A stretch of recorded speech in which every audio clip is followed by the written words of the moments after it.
Ang alamat ng pinya sa isang tahimik na baryo sa Pilipinas kung saan sumasayaw ang mga dahon sa ihip ng hangin at ang araw ay dumudungaw sa likod ng mga bundok. Nakatira ang isang masipag na ina at ang kanyang anak si Pinya. Si Pinya ay maganda, may makinis na balat at malagintong buhok. Ngunit sa kabila ng kanyang anyo, siya ay tamad. Hindi siya marunong tumulong sa bahay. Hindi siya marunong magpasalamat, at madalas pa'y sumasagot sa ina. Isang araw, habang abala sa pananahi ang ina, tinawag niya si Pinya, "Anak, pakihanap naman ang karayong ko. Nahulog ata sa sahig." Ngunit ang sagot ni Pinya, "Hanapin mo na lang, inay. Hindi ko makita, parang wala ata akong mata." Napahinto ang hangin, napatingin ang mga ibon, at sa mismong oras na iyon, may isang nilalang na nakikinig mula sa kagubatan, isang diwata ng kaayusan at kabutihan.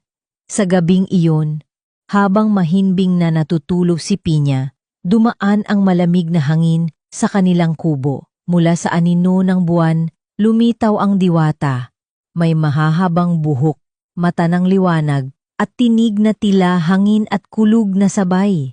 "Pinya," bulong ng diwata sa kanyang tenga. Napadilat si Pinya. Nasa gitna siya ng isang kakaibang panaginip.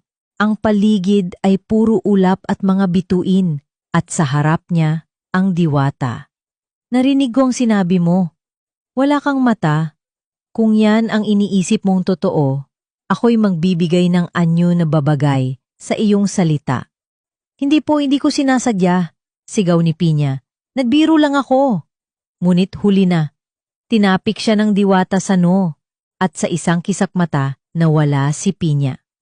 Kinabukasan, hinanap siya ng ina, umiiyak, sumisigaw, "Pinya, anak ko, nasaan ka na?"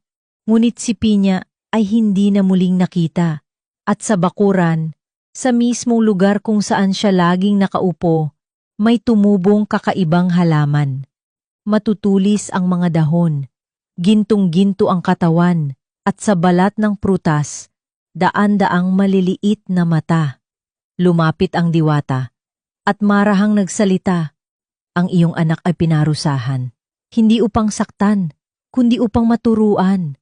Lumuha ang ina, pinisil ang bunga at bumulong, "Pinya." At mula noon, tinawag na Pinya ang kakaibang bunga, isang paalala sa lahat ng bata. Ang mata ay hindi lang para sa paningin, kundi para makita ang sakripisyo, ang pagmamahal, at ang pangangailangan ng ibang tao. Kaya tuwing nakakakita tayo ng Pinya, maalala sana natin, maging masipag, maging mapagpakumbaba, at matutong gumalang at magmahal sa ating magulang.